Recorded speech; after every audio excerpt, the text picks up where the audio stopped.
Diabetes রোগীদের এই কথাগুলো অবশ্যই মনে রাখা প্রয়োজন যে রক্ত পরীক্ষার দিন অন্যান্য দিনের মতোই খাওয়া দাওয়া এবং ওষুধ খেয়ে রক্ত দেওয়া, তবে খালি পেটে রক্ত পরীক্ষায় রক্ত দিয়ে তারপর ওষুধ খাবে এবং খাবার খাবে। ডায়াবেটিস রোগীদের প্রতি 6 মাস অন্তর চোখ এবং স্নায়ু পরীক্ষা করা উচিত, তাহলে বোঝা যাবে চোখ এবং স্নায়ু সংক্রান্ত কোনো জটিলতা হচ্ছে কিনা।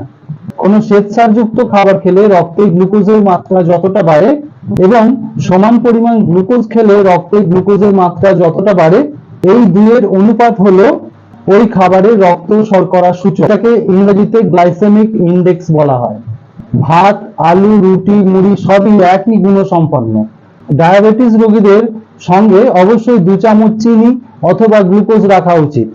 বিশেষ করে যারা ইনসুলিন এবং ভগলিবস জাতীয় ওষুধ খাচ্ছেন তারা তো অবশ্যই রাখবেন।